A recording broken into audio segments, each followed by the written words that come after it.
notes. So if you do not want to have your face recorded, absolutely keep your webcam off throughout the session. Please do also keep your microphones muted unless invited to speak. I will help you with that as well. But if you do have questions, we want to know what they are. Feel free to use the chat at any time or the raise the hand function. We'll also have time at the end of the session for questions. The closed caption feature is enabled, and you can activate it by clicking on the Show Captions or CC Live Transcript. This is a button in the bottom toolbar. If you can't see either of those buttons, then click the More button, and you should be able to find it there. It is my pleasure to introduce our presenter, Dr. Amanda Scukanec. She is going to talk about a series of unfortunate semesters showing up for students anyway. And I'm very excited to hear what she has to say. So please take it away, Dr. Scukanec. Hi, kudos on getting my last name right both of those times. That was impressive, like full transparency. Like she said, my name's Amanda. You also don't have to call me Dr. Scukanec in any capacity. Please feel free to say Amanda and flood the chat with any questions you have. That is totally okay. I really appreciate you all joining me this afternoon. I don't know about you, but I have learned so much from the past 3 days, and I feel like my brain is overloaded with information, but all in a really good way. So that's very exciting. But thank you for coming to my session. Today, we are going to talk a bit about what it looks like to show up for students, perhaps during difficult times, politically, socially, or culturally, that we might be experiencing. So I did just want to start off by talking about some general norms, right? This space is incredibly reflective and not performative. I'm not here to tell you I know how to solve everything. It is purely here's the experience I have, here's the research and what it says, and here's how it's been working in practice with what I've been trying to do with my students. A lot of the information in this presentation is practical, not necessarily theoretical, and very flexible across multiple disciplines. Again, as was said, feel free to turn your camera on or off and use the chat as much as you like. So, to preface a bit about me, I've been teaching in higher education for 10 years. It doesn't feel like a long time when I think about it because honestly, since COVID, time has been a blur. It feels like, if I'm honest. And I went into an AI that I use pretty consistently, and I described each of the semesters of the past couple of years and what they have felt like. And I thought about what I expected teaching in higher education to be and what it actually is and what it actually ended up being. And those are two very different things, right? Two incredibly different journeys. For me, my first semester was fall of 2016. There was a lot of political tension in the United States at that time. And so it was hard at that time to navigate it. I was brand new to teaching. I was still trying to figure out how to do everything, right? And learn the LMS and all these things while also having students ask these really big questions that I wasn't entirely positive of how to answer, right? And that was the position I was in. Continue for 4 years, right? In 2020, I started at a brand new college and was in person for like a second, and then COVID hit, right?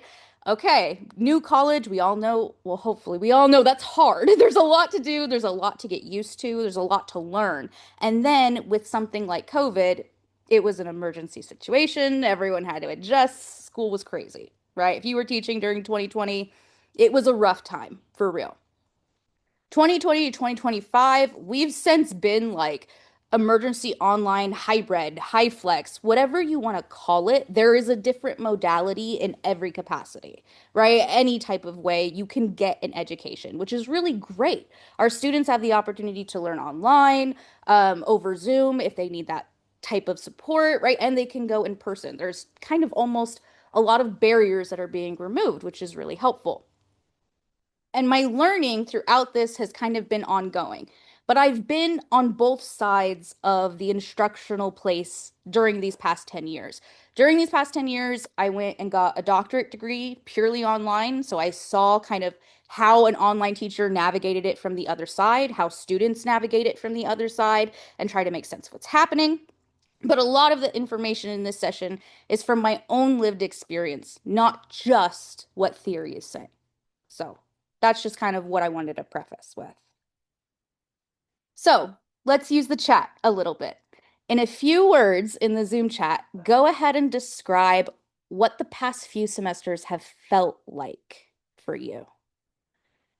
And I included some fun facts here. I always like to do that too with my students. From Culture and Haddad, they said that emotional labeling reduces the intensity of stress responses. So the more that we can identify the emotions that we're feeling and give them life with our words or the writing and give them name, the less stress we feel. So in a few words, what have these past few semesters felt like? Emotional but fulfilling, chaotic, stressful, surprising. Love that. Have left the need to punt. Keep changing. Yeah. Exciting, new spaces. Exciting and also at times overwhelming. Yeah, for sure. Thank you for sharing. I'm right there with you along all of these emotions, stressful, emotional, but yes, remaining hopeful, right? Especially this year. I've given a lot of hope so far this year, which is really great. So, a bit about the reality. We all know the reality we're looking at. We are seeing the aftermath of the pandemic and kind of what it has had on education, the effects it's having, and what it's looking at for our society culturally and socially. There's also a ton of political tension right now, not just specifically in the United States, but all throughout the world. There are some really big issues that are immediately on the news or on the internet, right? If you open it up and see it, you get to see these types of huge, sensational events that keep happening. And then a lot of times it can feel a little emotionally exhausting, right? There's a lot of economic stress right now. Inflation is incredibly high. The price of food, the price of gas, of basic necessities is going through the roof. There is a lot of identity-based harm going on politically and culturally and socially. Some groups who have certain identifying factors are being targeted over other groups, right, by politicians or any other kind of capacity here. There is constant information overload right now. There is at any point, you can look up absolutely anything, which is great and also kind of a detriment, right? There is always this influx of information. So our brain is always trying to process and gain all the data that we're being introduced to. There's also this thing called ambient trauma, which is essentially not something that is directly experienced by a person, but it's absorbed by the person. So it can be like from watching a video, right? A second-hand account or a third-hand account. It's having the same type of emotional or response to what is actually happening and what you're watching. Yes, the brain and body are definitely being challenged. That's a great way to think about it. And social media, as we know, feeds into this constant exposure, right? It's just a common thing that happens. This is the reality right now. Research shows that students and educators today experience continuous, what they call crisis exposure, which is impacting their focus and their memory, and obviously increasing both of students and educators' cognitive load. And if you don't know what cognitive load is, it is basically the amount of information we're able to process at a given time, right? With too much of it, it kind of becomes really overwhelming and we can't process it all. But for cognitive load, having all of these bullet points on your mind while also learning chemistry can be incredibly difficult to try to manage the two in your mind alone. But something to keep in mind here is that students and educators aren't leaving this world at the classroom door. You're bringing it inside every time we walk in, right? None of these things have become invisible, right? It's never anything. Yes, thank you. A constant onslaught from politics, that is definitely a big thing. Yeah, neural networks are moving too fast to lay a strong track. So it is making memory, active listening, learning really difficult. Our brains are being rewired in a very different way. So this slide then talks about what we carry, our students carry too. So all the emotions we might feel when we're scrolling through social media or for watching the news, if anybody watches the news still, I do. If if you go on any news website, right? All of this information you're getting, they're getting too in some capacity, right? They are getting all that same kind of emotional toll, right? There's a weight that takes place. And it doesn't stop once you come into the classroom door, I think is a really important thing to think about. Students are processing the same emotional responses that we are. If we are feeling stress, uncertainty, fear, maybe about some of the events that could be happening culturally or politically or socially, they are probably too. It is not something that is lost on them. And I think something to keep in mind is not all students have a safe space to talk about these experiences. And we have an opportunity to provide that for them in our classrooms or in our office hours, in educational spaces where it's safe to express opinions and ask questions and challenge ideas and explore ideas. And in some situations, this is the only space our students have where that type of inquiry and knowledge building is encouraged. So I did some research about this, and I saw that exposure to ongoing stress and trauma can definitely impact students' focus, memory, and ability to learn. Absolutely. If there is constant trauma that is just happening, whether it could be like internal or external, it can be nearly impossible for somebody to pick up a new skill or refine a skill already acquired. And then the last bullet says students' sense of belonging is strongly linked to engagement, persistence, and academic success, which is absolutely true. The more we can foster belonging, the better. So I think the more that we stray away from ignoring the outside world and acting like it doesn't have an effect on ourselves, on our students, on our classroom, is only setting our students up for failure, right? It is pretending as if we walk into the workspace and nobody talks about any of the current events. They don't affect us, right? They're just there. Students want to talk about these experiences because a lot of times they don't have another space to. And you are one of the knowledge giving people that they turn to, right? For questions about something. So typically, one of these areas could be an area they ask for help too. Okay, I saw a question in the chat. Is the influence of politics on higher education practice most commonly negative? Can you give examples? It definitely depends.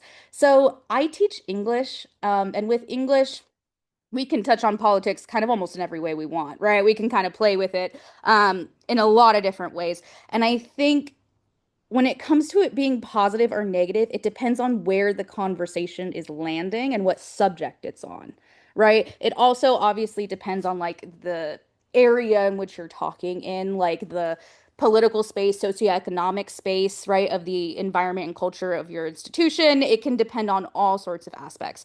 But I think overall, students come in with a lot more stress and anxiety about politics than they do positives and hope, right? I think that's a big thing that I've seen. So, the myth of neutrality. Now, this is something that I've spoken to several faculty about, even at my own institution, when we've talked about PD and different things to talk about. A lot of students want their professors to bring up these harder topics. They mostly want to see that we care, right? That we're not blind to the circumstances of everyone's living situation, that we see them as humans and we understand that they are encountering the world as humans for the first time, just like us. So the myth of neutrality here, right? The myth, I hear a lot of people say I don't bring it up because I want to be neutral or it's not my discipline, right? I teach maybe biology. Why do I have to touch on politics? Why should I bring up, right, what happened over the weekend? I don't want to say the wrong thing, right?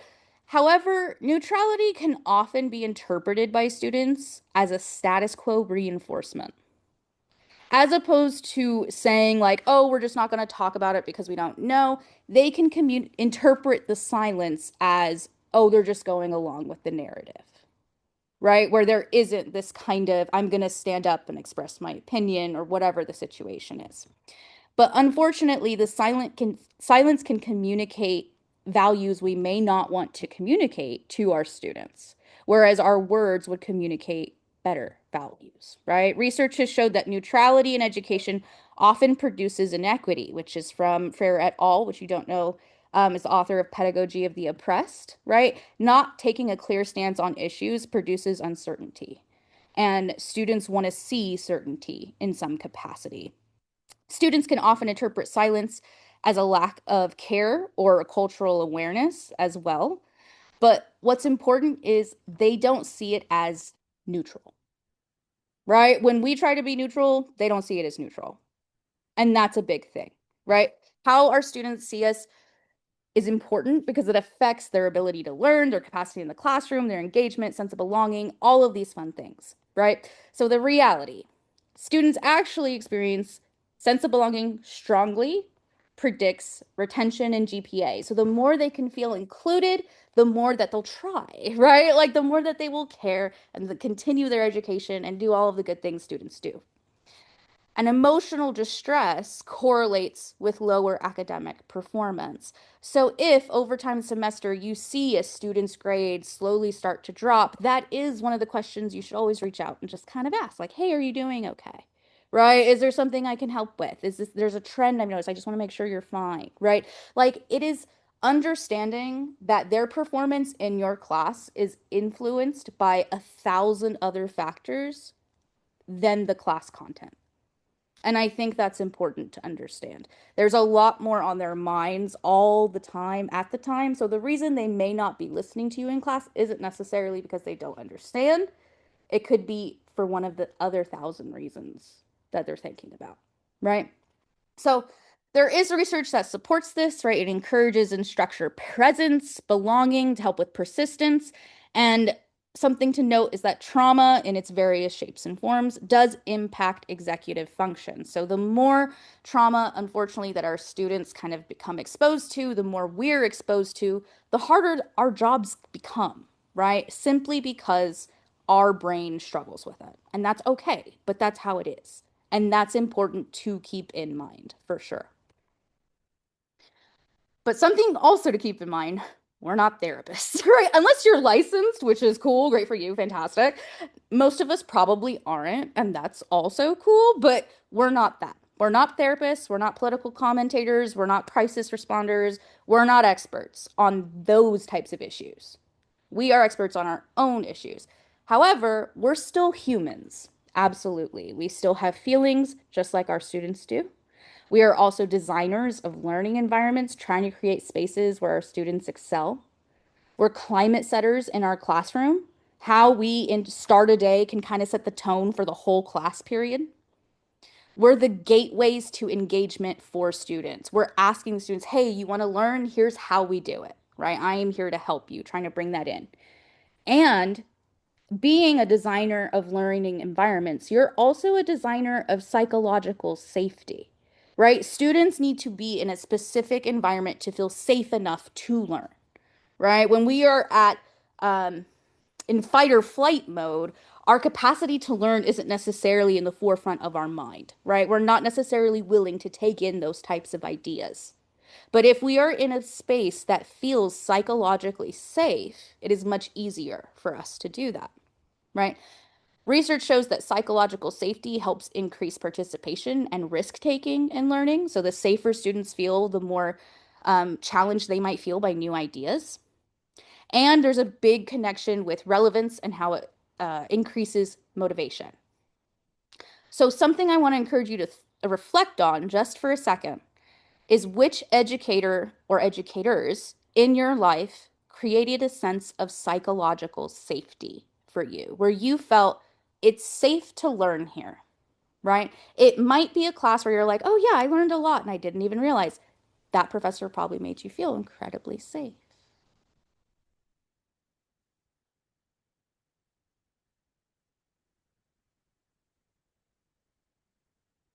Now, in the chat, I want to encourage you, write down some of the things they did that made you feel safe.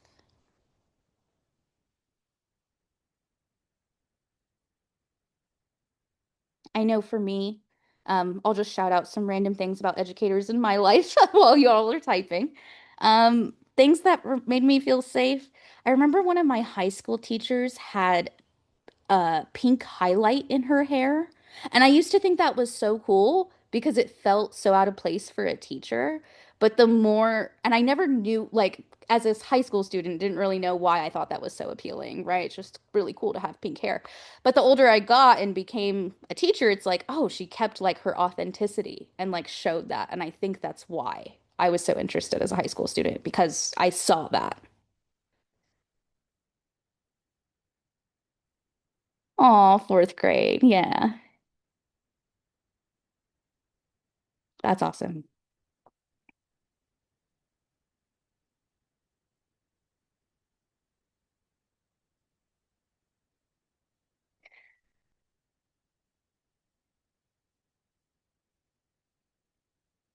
All right. Thank you for sharing. I appreciate it. Yeah, checked in with you regularly. That is something that they did, the habits. And I think that's a great point, Lori, that you bring up too. I think it can be really easy as educators for us to be like, oh yeah, I'll check in with my students, but we check in with as in like a group, not really individually, right? Getting that one-on-one type of attention.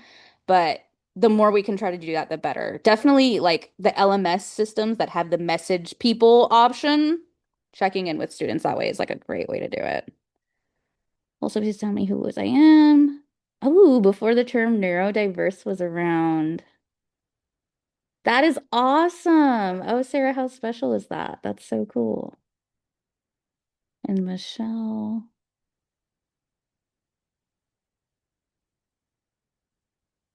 That's fun. A problem to solve on the board, no stress or pressure to go on the board until we were ready. So it was like a, hey, we're learning at your opportunity, right? When you're interested, we're going to learn. That's safe for sure. Being transparent about mistakes they make, yeah, sharing how they worked hard to overcome, absolutely. If I'm ever making a presentation and I have a typo, I keep it. And I tell, like, if it comes up, I show students and I'm like, I'm human. Like, I don't, like, this is what humans do, and that's normal, right? Very normal for humans to make mistakes. But being willing to even tell students about these types of situations we encounter helps build that sense of belonging and foster engagement in the classroom too. So, what I've been trying to do, right, in the wake of these semesters, I guess is a great way to think about it, is develop what I call micro acknowledgments, right? And it doesn't have to be anything super complicated. All it really is a really brief, intentional recognition of a shared reality that maintains course focus while also honoring students' humanity. That's a really complicated way of saying, you realize what has happened. You are connecting it maybe to a course concept and understanding how a student might feel, right? That is kind of the short way to put that, right? You're recognizing it, signals the awareness, but still maintains that kind of instructional professionalism while also still being a human, right?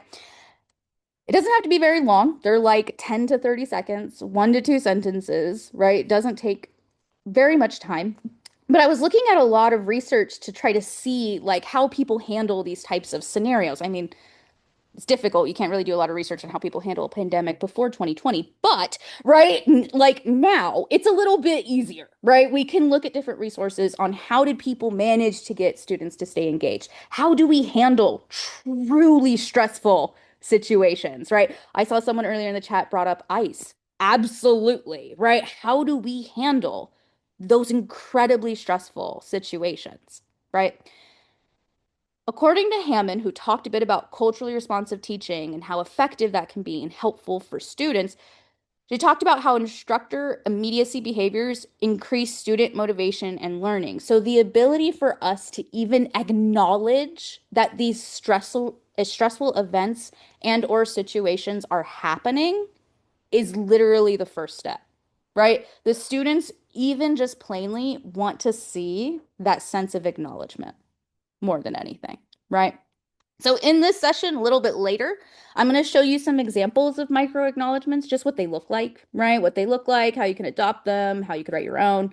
And you can write them based on your discipline. They're really low stakes, right? And if you're a fan of AI can help with it too. Although I would recommend not using it because they are supposed to be authentic, right? When you're understanding the situation. But I understand writing's not everybody's preferred method of communication. So whatever is best for you. So here are just some brief examples, right? And I put these in different categories based off of like subject or course type, like modality. But really, you can connect them kind of to any one, right? They are not so specific that they can't be moved around elsewhere, right? So in the first one for STEM, it says, I know a lot is happening in the world right now. If you're feeling distracted, that's understandable. Let's take this one step at a time. That's it. A micro acknowledgement. This one wasn't even specific. It didn't include the event, it didn't include names, not even a day. But it acknowledged that, hey, I know you're stressed. Like, I'm very aware, right? You can make this more specific as you go or as you want. If you want to bring in, right, like names, dates, events, because they do relate to your discipline really heavily, you can. But even just these mini acknowledgments go long ways with our students. Another one from STEM, you may be seeing a lot of data in the news right now. Today we'll focus on how to interpret data clearly, right? Where here it's saying, hey, I know that this is happening, but let's connect it to our class just a little bit. So maybe when you're giving that instructional lesson, you could bring up some of those current events about data, right? That might be bringing up misinformation or surrounding a certain cultural event or political event, any of those options. I have some options for CTE, right? The first one says many of the issues in the news connect directly to this field. We'll focus on today's skill, but I want to acknowledge that context, right?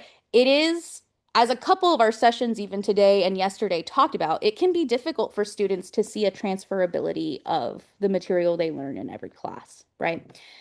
Having even just micro acknowledgments talking about, hey, I know this past week was incredibly stressful. I know there's a lot on the news right now. I know there's a lot of conversation or whatever the situation is, right? You can somehow connect it to your discipline to show students how skills can still be transferable for this world, right? In some way.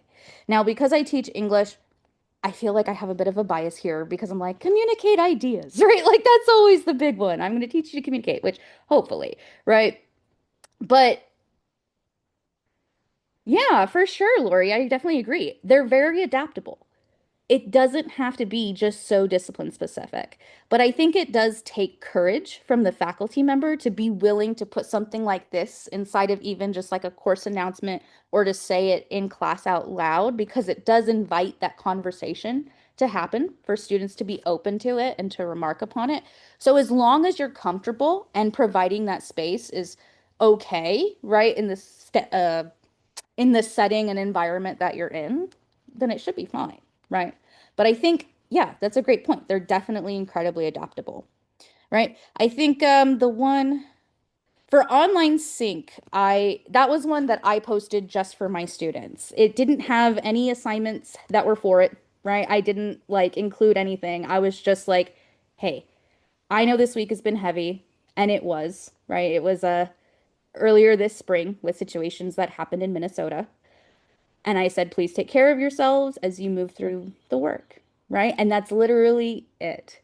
But the responses from students were something like I had never seen. And I had started doing micro acknowledgments occasionally, a lot kind of last semester, but I really hit them hard this semester due to a lot of recent events in the United States, right? Specifically in Minnesota. So because those events have been happening and I teach in Southern California, talking about these things is on the forefront of my students' minds. And in my in-person classes, when I try to give them space to talk about it, I hear very often that I'm the only professor who's willing to or will be willing to like hear them out. Actually talks about the process of like making dinner or buying a new car, like shows that you're human and living in the same reality that they're in.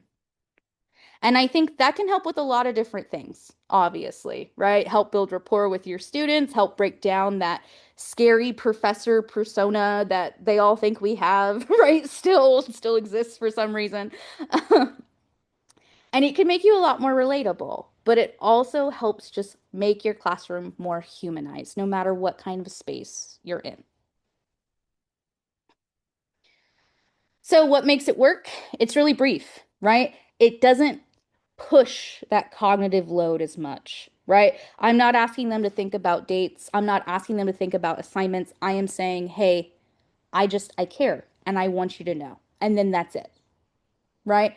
Real brief, real cute. It's optional also. So if students don't want to comment on it, if they don't want to be in a conversation about current events because they get enough of it in whatever space they're at or whatever, that's okay. They don't have to, right? It's a space where that's fine.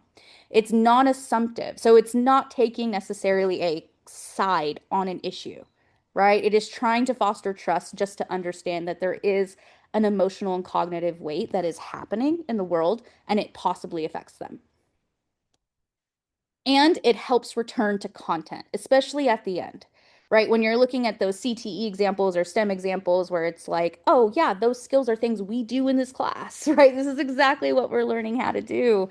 But it helps maintain that rigor, right? To show how all these skills you're learning in college or in higher ed are going to be helpful and are going to apply to the real world.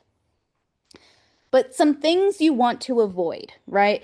Now, when looking at these micro acknowledgments, you can think, oh, it's like 1 to 2 sentences. No big deal. That's exactly what I thought, and I was very wrong, right? There are definitely things you want to avoid, like all other things in education, right? Over processing trauma, for sure, right? Know when oversharing is too much, but also you don't want to overburden the cognitive load again with your students. Political positioning, going off track, trying to force students to share how they feel. Absolutely, please don't do this, right? Equitably, you want to give students the space if they're comfortable to, but never, we're all going to be forced to talk about this, right? Over identifying with students can be problematic because it can leave certain students to feel excluded. Centering the instructor's emotions, it's not necessarily like, oh, let's talk about my feelings, right? It is, hey, I'm acknowledging all of these things are going on and you are feeling them as much as I am. And it's also not turning class into a debate space. I know oftentimes when we bring up politics or even just politically charged topics, sometimes debate is a natural response for our students, especially those with very strong ideals and beliefs, and that's okay. But when it comes to micro acknowledgments, if keeping them vague and optional and not assumptive and all of those components, it kind of avoids that ability for a debate to occur, right? And from research, it shows that unstructured emotional processing can increase distress. So the more that we ignore it and not name the emotions that are happening, the more we act like, oh, yeah, the outside world's fine and it doesn't affect us, the more stressful it can be and the more harmful it can be, not only to our physical bodies, but like emotionally and psychologically as well. So here are your instructions.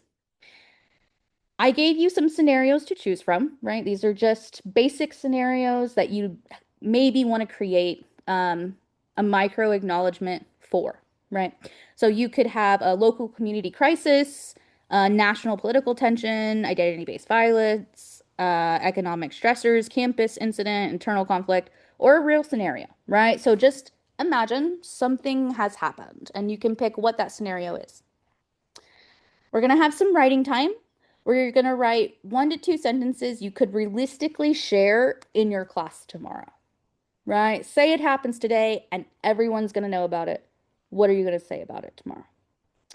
I gave you some sentence starters in part 3 to help you, right? If you need help, and that's totally understandable, right? I want to acknowledge that, and then whatever the situation is. Many of you may be feeling, or as we continue, maybe I want to speak a few words on this, or if you have questions, right? And then after that, we'll talk about the share and reflect. So I'll give you a couple minutes. If you want to put your response in the chat of what your micro acknowledgement will be, please feel free.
Give you about 1 more minute or so.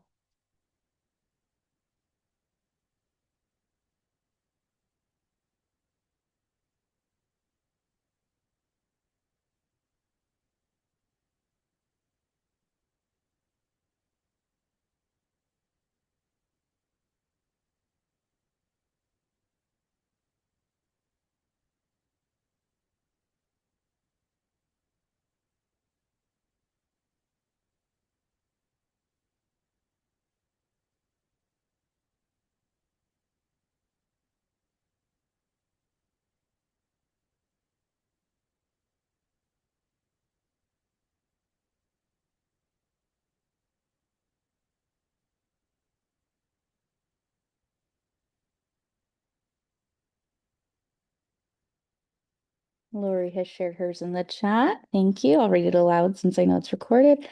It's been a rough week for us here at Laney. I've written the health center's hours, contact, and support provided on the board. Let's go through the content a little more slowly. I'll take more breaks, but feel free to just step out if you need to. That is so inclusive. That is a great micro acknowledgement. Definitely feels like safe space.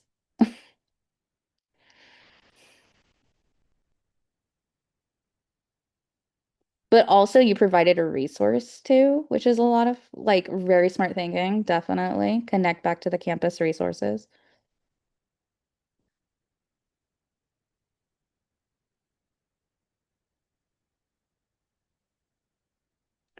Thank you for sharing. I appreciate it. But when you're thinking about your micro acknowledgement, you want to consider what language in it might have felt natural, right? What was very natural to say to your students? Oh, let's connect it back to the content, right? Like, look, when I speak to students, it's very like, think about English, right? Like, you think about your discipline, you're in that mindset. Those things feel very natural to say, right? It can be hard to not want to express our full selves at times, especially when it's something that is a sensitive situation, right? So notice that sometimes micro acknowledgements don't always feel supernatural. We want to be specific. We want to share our exact ideas and our opinions. But this micro acknowledgement isn't about that, right? So I think something to keep in mind is that micro acknowledgements are not necessarily about sharing what it is that is happening, but it's just about not ignoring what is. Right? That's the big thing. Not about fixing everything, but just not ignoring that it's there. And our students need that space as much as they can have it. But I know we ended a bit early. I'm beyond here if you have any questions. But I just want to say that even if you can show up briefly, authentically, or imperfectly, it's still showing up for your students. And your students need that space now a lot more than they've needed it before. Thank you for joining me this afternoon.